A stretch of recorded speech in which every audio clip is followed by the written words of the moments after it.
माननीय केजरीवाल सरकार को ये बताना चाहते हैं, मात्र ये सैकड़ों जवान नहीं है। माननीय केजरीवाल जी, ये जवान देश की सुरक्षा व्यवस्था में अपना योगदान देने वाले जवान हैं। हमें अपने साथियों को हाथ जोड़कर ये अपील की है कि माननीय अन्ना हजारे को देखते हुए, माननीय आदर्श महापुरुषों को देखते हुए शांति का योगदान दे। और सरकार को हम हाथ जोड़कर ज्ञापन देते हैं, यदि सरकार चाहे इन जवानों को ही 7 लाख जवान मानकर ज्ञापन को स्वीकार करे और इनकी जरूरी मांग मंजूर करे। यदि सरकार ये चाहती हो कि तानाशाही अपनानी है तो देश के 7,80,000 जवान दिल्ली के जवानों के साथ मजबूरन संघर्ष करने के लिए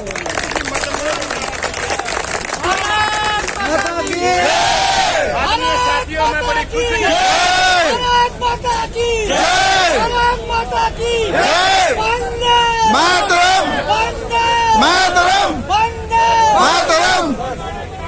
मैं तो मीडिया के माध्यम, सोशल मीडिया के माध्यम से सामने अपने संघर्ष साथियों के वो नोट पढ़ रहा था कि दिल्ली की जो परमिशन मिली थी वो रद्द हो गई है। मेरे संघर्षशील साथियों ने आह्वान किया, आजादी के लिए और पेट की लड़ाई के लिए कोई परमिशन की जरूरत नहीं। साथियों, हमारे देश के महापुरुषों ने इस देश की आजादी के लिए जो लड़ाई लड़ी थी, किसने परमिशन ली थी? कौन अंग्रेज परमिशन देते थे? परमिशन देना और ज्ञापन देना हम एक संवैधानिक तरीके से ये चीजें सामने लाना चाहते हैं।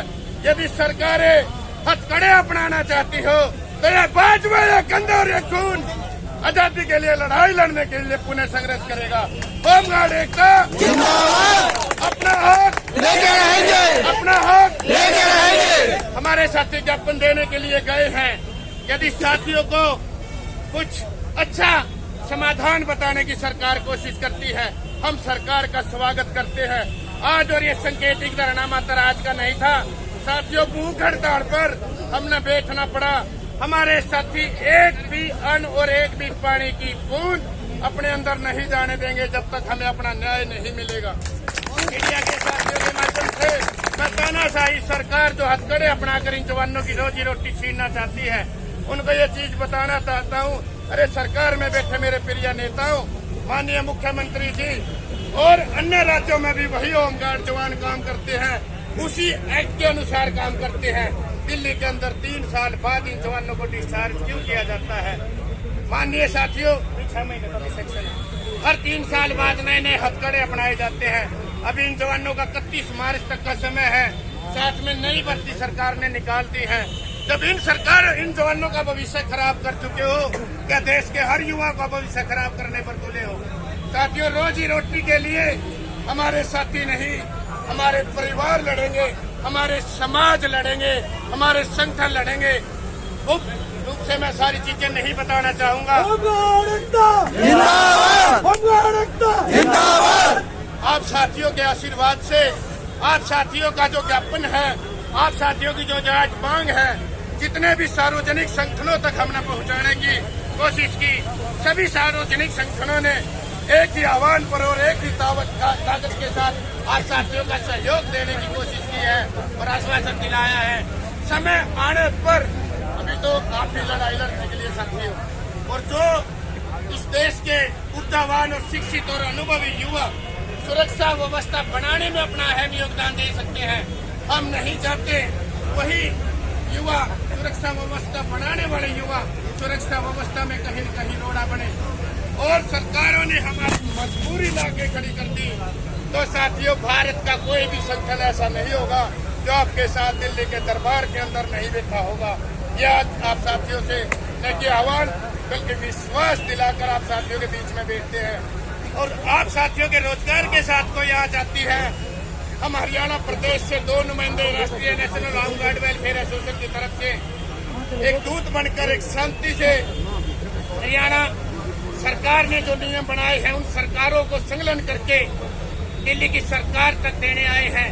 अन्य स्टेटों के अंदर हमारे जवानों के हित के जो नियम बने हैं उनको संकलन करके दिल्ली की सरकार तक पहुंचाने के लिए आए हैं।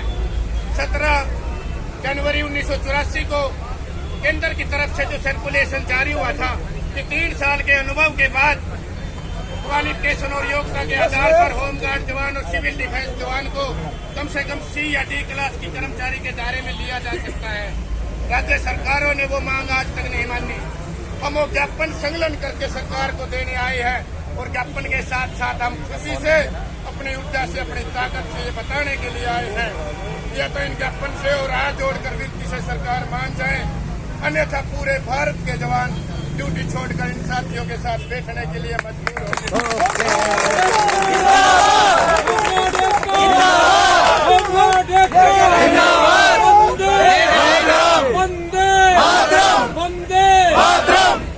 आदरणीय साथियों, में तो ज्यादा कुछ न कहते हुए 8 साथियों से ये विश्वास और यकीन दिलाता हूँ, जब तक आपका पसीना और आपका खून आपके लोगों में दौड़ेगा, जब तक ही आप जिंदा कहलाओगे।